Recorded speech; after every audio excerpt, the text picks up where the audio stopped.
Hello दोस्तों, स्वागत है आप सभी का हमारे इस YouTube परिवार में। आशा है आप सभी लोग मस्त होंगे, स्वस्थ होंगे और अपनी पढ़ाई में व्यस्त होंगे। तो आज हम आप सभी के लिए कक्षा 11 विषय भौतिक विज्ञान का एक बहुत ही इम्पोर्टेंट प्रश्न पेपर लेकर आए हैं, जो कि आप सभी के लिए जो अभी तक जिनका वार्षिक पेपर नहीं हुआ है, बहुत ही महत्वपूर्ण होने वाला है। तो चलिए हम इसके प्रश्न उत्तर को हल करवाते हैं और इसके पहले प्रश्न से बिना समय को नष्ट किए शुरू करते हैं। तो दोस्तों, इसमें हमारा पहला प्रश्न है, यदि वेग अशून्य हो तथा चाल बटे वेग बराबर x हो तो x greater than 1, x small than 1, x equal to 1 और जो लास्ट ऑप्शन है वो x छोटा है 1 से तथा लगभग बराबर भी है। तो दोस्तों, इसमें जो हमारा राइट आंसर हो जाएगा वो 4 नंबर वाला हो जाएगा। इसके बाद दोस्तों हमारा ख नंबर प्रश्न आता है, यदि द्रव्यमान संवेग तथा वेग को क्रमशः x1, x2, x3 से प्रदर्शित किया जाए तो इनमें से कौन सा संबंध दोस्तों सही होगा। तो दोस्तों, द्रव्यमान को x1 से प्रदर्शित किया गया है, संवेग को x2 से तथा वेग को x3 से। हम जानते हैं कि संवेग p बराबर में m और इनटू में दोस्तों v होता है। तो दोस्तों, यहाँ पर हमको द्रव्यमान को x1 से प्रदर्शित किया गया है और वेग को x3 से प्रदर्शित किया गया है और जो संवेग है उसे x2 से प्रदर्शित किया गया है। इस प्रकार से दोस्तों जो संबंध होगा वो x2 बराबर x1 इंटू में x3 सही होगा। इसलिए दोस्तों हमारा जो राइट ऑप्शन होगा वो 2 नंबर हो जाएगा। इसके बाद दोस्तों हमारा ग नंबर प्रश्न आता है, सदिश ए तथा ब्रैकेट में सदिश ए क्रॉस बी के बीच कोण कितना होता है। तो दोस्तों इसमें हमारा पहला ऑप्शन है 0 डिग्री, दूसरा ऑप्शन है 60 डिग्री, तीसरा ऑप्शन है 180 डिग्री और चौथा है 90 डिग्री। तो दोस्तों इसमें हमारा जो राइट ऑप्शन हो जाएगा वो 4 वाला हो जाएगा, क्योंकि दोस्तों 90 डिग्री कोण होता है। इसके बाद दोस्तों घ नंबर प्रश्न आता है, निम्नलिखित में से कौन सा न्यूटन का मूल नियम है। दोस्तों इसमें हमारा पहला ऑप्शन है जड़त्व का नियम, दूसरा ऑप्शन है गति का नियम, तीसरा ऑप्शन है क्रिया प्रतिक्रिया का नियम और चौथा ऑप्शन है संवेग संरक्षण का नियम। तो दोस्तों न्यूटन ने अपने पूरे 3 नियम दिए थे और उनके तीनों नियम जो हैं मूल हैं और उन तीनों नियम को दोस्तों हम गति का नियम कहते हैं। इसलिए दोस्तों हमारा जो गति का नियम होगा वो राइट हो जाएगा। दोस्तों यहाँ जड़त्व का नियम सिर्फ एक नियम को प्रदर्शित करेगा, क्रिया प्रतिक्रिया का नियम सिर्फ एक नियम को प्रदर्शित करेगा, जबकि उनके जो 3 नियम हैं तीनों के तीनों दोस्तों मूल हैं। इसलिए गति का नियम राइट हो जाएगा और उन्हें गति के नियम ही कहते हैं। इसके बाद दोस्तों अंगा नंबर प्रश्न आता है, श्यानता गुणांक का एसआई मात्रक क्या होता है। दोस्तों इसमें हमारा पहला ऑप्शन है पायस, दूसरा ऑप्शन है पास्कल गुणे सेकंड, तीसरा ऑप्शन है स्टोक्स और चौथा ऑप्शन है न्यूटन सेकंड और इंटू में मीटर स्क्वायर। तो दोस्तों हम जानते हैं कि श्यानता गुणांक ईटा बराबर में बल और गुणे में जो दूरी डेल्टा x होती है और बटे में वेग dv और इंटू में क्षेत्रफल a। तो दोस्तों यहाँ पर हम जब इन सभी राशियों का जब मात्रक दोस्तों रख देते हैं तब हमें श्यानता गुणांक ईटा का मात्रक प्राप्त हो जाएगा। तो दोस्तों इनके मात्रक को रखने पर दोस्तों बल का मात्रक न्यूटन हो जाएगा और दोस्तों जो दूरी था उसकी मात्रक मीटर हो जाएगा और दोस्तों जो हमारा वेग था उसका मात्रक हो जाएगा मीटर और इंटू में सेकंड इनवर्स और दोस्तों जो हमारा बचेगा क्षेत्रफल उसका मात्रक मीटर स्क्वायर हो जाएगा। तो दोस्तों इस प्रकार से इसे जब हम हल करेंगे तो 1 मीटर से 1 मीटर कट जाएगा और सेकंड इनवर्स है या ऊपर जाकर सेकंड हो जाएगा। तो इस प्रकार से दोस्तों हमारा जो मात्रक होगा न्यूटन इंटू सेकंड और इंटू मीटर -2 होगा। तो इसलिए हमारा दोस्तों जो राइट ऑप्शन होगा वो 4 नंबर हो जाएगा। इसके बाद दोस्तों इसी में हमारा 4 नंबर प्रश्न आता है, यदि एक तार को खींचकर 2 गुना कर दिया जाए तो उसका यंग प्रत्यास्था गुणांक कितना हो जाएगा। दोस्तों इसमें पहला ऑप्शन है आधा, दूसरा ऑप्शन है समान, तीसरा ऑप्शन है 2 गुना और चौथा ऑप्शन है 4 गुना। तो दोस्तों इसमें हमारा जो राइट आंसर होगा वो हमारा दोस्तों दूसरा वाला हो जाएगा समान, क्योंकि दोस्तों जो यंग प्रत्यास्थता गुणांक है वो किसी पदार्थ की प्रकृति पर निर्भर करता है। यह एक नियतांक है और इसका मान नियत रहेगा, इसलिए दोस्तों हमारा जो दूसरा ऑप्शन है वही राइट रहेगा। इसके बाद दोस्तों हमारा खंड ख आता है, जिसमें अति लघु उत्तरीय प्रश्न दिए गए हैं और जो इसमें प्रश्न है वे सभी एक एक अंक के हैं। तो चलिए दोस्तों इन्हें भी हम शुरू करते हैं। तो दोस्तों इसमें हमारा पहला प्रश्न है, समय वेग ग्राफ का क्षेत्रफल क्या प्रदर्शित करता है। दोस्तों इसमें कह रहा है समय t, वेग v, ग्राफ का जो क्षेत्रफल है वो क्या प्रदर्शित कर रहा है। तो दोस्तों इसका जो क्षेत्रफल प्रदर्शित करेगा वो विस्थापन यश को प्रदर्शित करेगा, इसलिए दोस्तों यहाँ पर हमारा विस्थापन हो जाएगा। इसके बाद दोस्तों ख नंबर प्रश्न आता है, विमीय समीकरण को परिभाषित कीजिए। दोस्तों विमीय समीकरण एक ऐसा समीकरण है जो यह दर्शाता है कि कोई भौतिक राशि कितनी मूल राशियों पर निर्भर करती है। इसके बाद दोस्तों हमारा ग नंबर प्रश्न आता है, आदर्श तरल क्या होता है। तो दोस्तों आदर्श तरल वह होता है जो कि असंपीड्य होता है और दूसरा जिसकी सांद्रता शून्य होती है। इसके बाद दोस्तों इसी में हमारा घ नंबर प्रश्न आता है,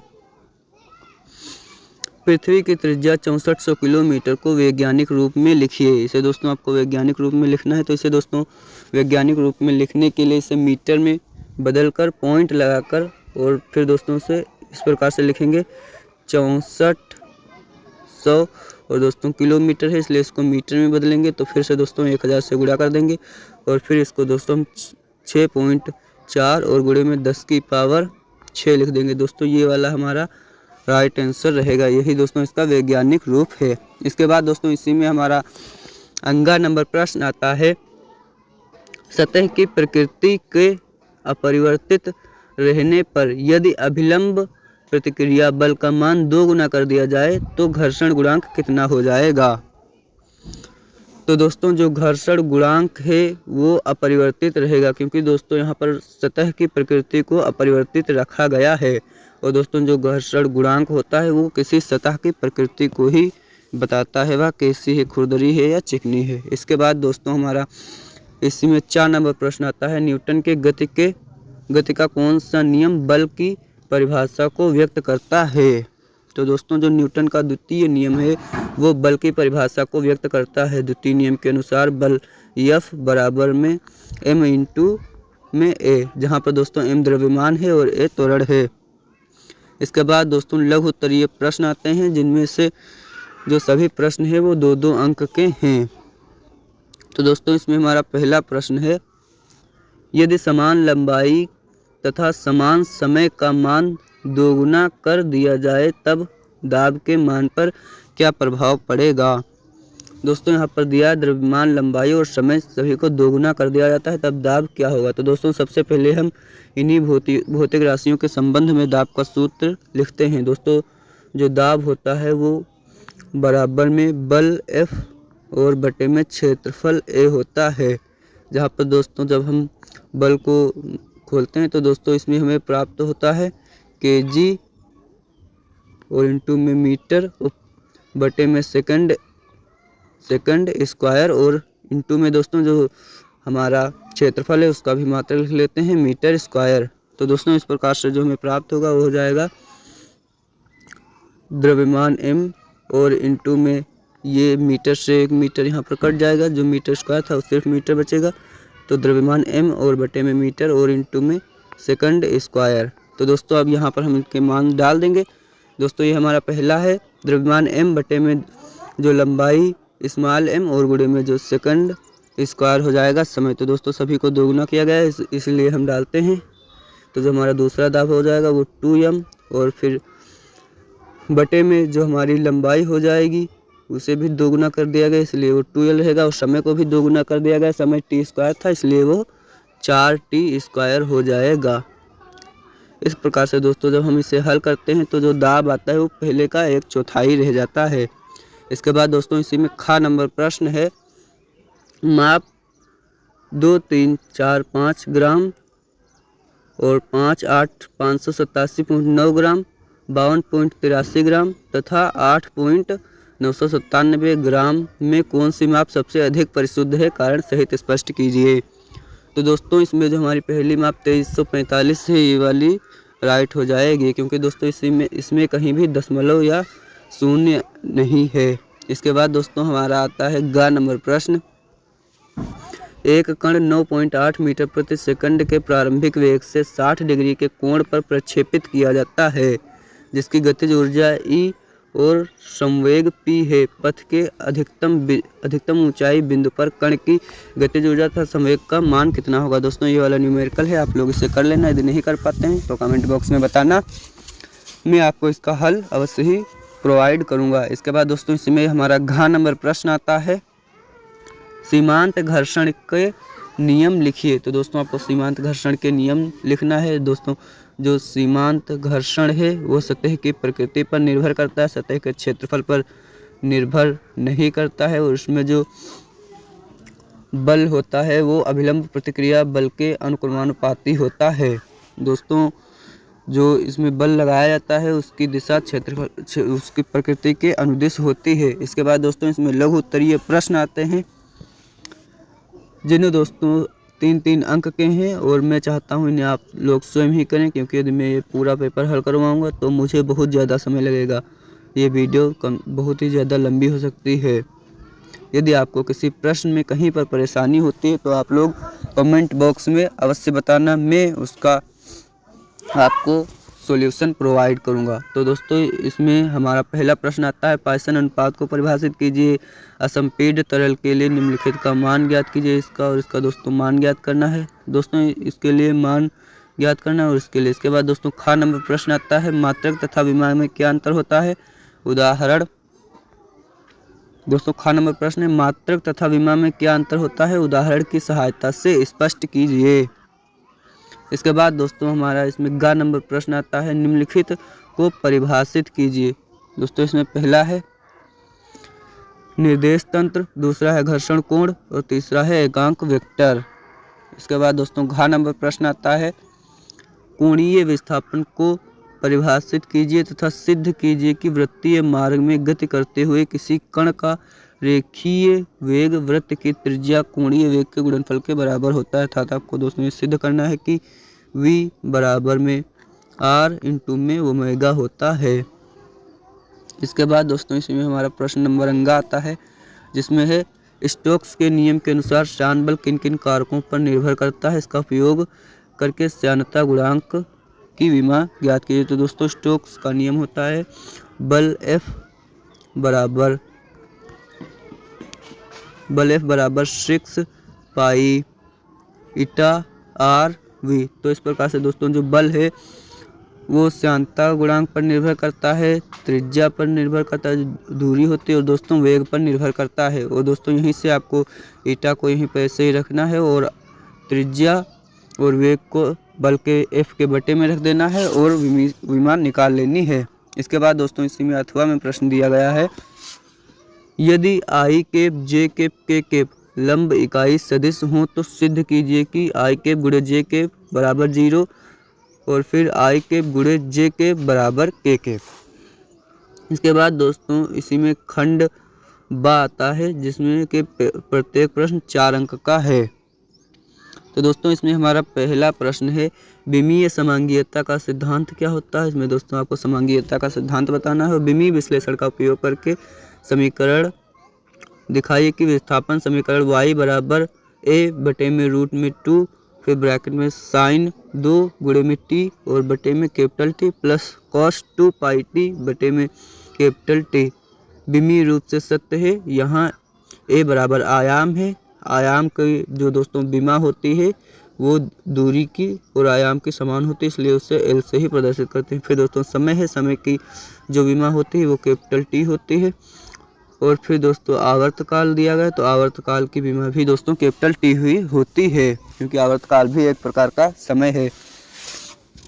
तो दोस्तों इस क्वेश्चन को भी आपको समांगीयता के सिद्धांत से हल कर देना है। इसके बाद दोस्तों ख नंबर प्रश्न इसी में आता है, एक m द्रव्यमान की वस्तु को प्रारंभिक वेग मीटर प्रति सेकंड से प्रक्षेपित किया जाता है। प्रक्षेपित वस्तु के लिए निम्नलिखित व्यंजक लिखिए। उड्डयन काल, अधिकतम ऊंचाई, क्षैतिज परास, पथ के लिए अधिकतम बिंदु पर गतिज ऊर्जा।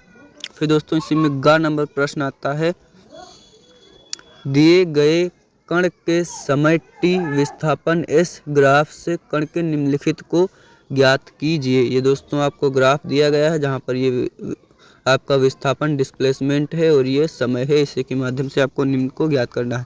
पहला है दोस्तों विस्थापन, दूसरा है वेग और तीसरा है त्वरण। इसके बाद दोस्तों इसी में हमारा घ नंबर प्रश्न आता है, प्रमाणित कीजिए कि न्यूटन के गति विषयक नियम का प्रथम नियम तथा तृतीय नियम दोनों न्यूटन के गति के विषयक द्वितीय नियम में अंतर्निहित हैं। इसके बाद दोस्तों इसी में अंगा नंबर प्रश्न आता है, तरल के क्रांतिक वेग को परिभाषित कीजिए, यह किन कारकों पर किस प्रकार निर्भर करता है। इसके बाद दोस्तों इसमें अथवा में भी प्रश्न आता है, बल F ब्रैकेट में 3ik + 2jk + kk न्यूटन और विस्थापन ब्रैकेट में 4ik + 2jk - 2kk मीटर हो तो किए गए कार्य की गणना कीजिए। दोस्तों इसमें आपको कार्य की गणना करना है। कार्य की गणना के लिए आपको सूत्र लिखना है, बल कार्य W बराबर में बल F और गुणे में विस्थापन S लिख देना है दोस्तों आपको, और इसी से आपको हल कर लेना है। इसके बाद दोस्तों इसी में दूसरा प्रश्न आता है, सदिश A बराबर ब्रैकेट में दोस्तों उसका मान दिया गया है यहाँ पर आपको, और दोस्तों फिर B सदिश दिया गया उसका भी मान दिया गया है। फिर इनको सिद्ध करना है कि ये परस्पर समांतर हैं या नहीं। इसके बाद दोस्तों हमारा 5 नंबर प्रश्न, इसके बाद दोस्तों हमारे प्रश्न आते हैं जो कि प्रत्येक 5-5 नंबर के हैं। तो इसमें दोस्तों पहला प्रश्न आता है, भारयुक्त तार के लिए प्रतिबल तथा विकृति के बीच ग्राफ खींचकर प्रत्यास्थता की सीमा, पराभव बिंदु तथा भंजक बिंदु को दर्शाइए तथा भंजक प्रतिबल को परिभाषित कीजिए। तो दोस्तों इसको भी आपको परिभाषित कर देना है। इसके बाद दोस्तों इसी में अथवा में आता है, कारण सहित स्पष्ट कीजिए, कोई घोड़ा रिक्त दिवस्थान में किसी गाड़ी को खींचते हुए दौड़ नहीं सकता। इसके बाद दोस्तों इसी में दूसरा आता है, किसी तीव्र गति से चल रही बस के एकाएक रुकने पर यात्री आगे की ओर गिरते हैं। इसके बाद दोस्तों इसी में तीसरा आता है, लॉन मूवर को धकेलने की तुलना में खींचना आसान होता है। इसके बाद दोस्तों इसी में हमारा 7 नंबर प्रश्न आता है, बर्नौली प्रमेय का उल्लेख कीजिए। दोस्तों इसमें दिए गए चित्र के अनुसार दोनों क्षैतिज नली में निम्नलिखित में क्या संबंध होगा और क्यों। एक है दोस्तों वेग और दूसरा है दाब। इसके बाद दोस्तों इसी में अथवा में प्रश्न आता है, एक गेंद का द्रव्यमान 1.56 ग्राम है। इस प्रकार के 25 गेंदों के द्रव्यमान को उचित सार्थक अंकों या दशमलव अंकों के पदों में व्यक्त कीजिए, प्रयुक्त नियम का उल्लेख कीजिए। इसके बाद दोस्तों इसमें प्रश्न आता है, एक मोल आदर्श गैस नियतांक के अनुसार विस्तारित होती है, निम्नलिखित m तथा n के मान के संगत प्रक्रम का नाम लिखिए तथा आयतन V दाब P का ग्राफ पर प्रदर्शित कीजिए। इसके बाद दोस्तों इसी में अथवा में प्रश्न आता है, आवर्तकाल और अवकलन और समाकलन की अवधारणा लिखिए। यदि एक कण x अक्ष के अनुदिश चल रहा है तो x, t के सापेक्ष समीकरण x बराबर 2 - 5t + t² के अनुसार बदलता है, तब अवकलन का प्रयोग करके कण का प्रारंभिक वेग ज्ञात कीजिए। तो दोस्तों ये था आपका न्यूमेरिकल, जिसे आपको कर लेना है। दोस्तों ये आशा है ये पेपर आप सभी को बहुत ही पसंद आया होगा। थोड़ा सा पेपर दोस्तों कठिन था, लेकिन पेपर का लेवल बहुत ही अच्छा है। तो दोस्तों आप सभी लोग इन प्रश्नों को अपने पेपर देने जाने से पहले अवश्य ही कर लेना, क्योंकि ये बहुत ही महत्वपूर्ण है। आशा आप सभी ने हमारे चैनल को लाइक सब्सक्राइब कर दिया होगा और ये हमारा जो वीडियो है अपने दोस्तों तक भी शेयर किया होगा। तो चलिए मिलते हैं किसी अगली वीडियो के साथ। तब तक के लिए आप सभी लोग अपना ध्यान रखिएगा, स्वस्थ रहिएगा, मस्त रहिएगा और अपनी पढ़ाई में व्यस्त रहिएगा। जय हिंद।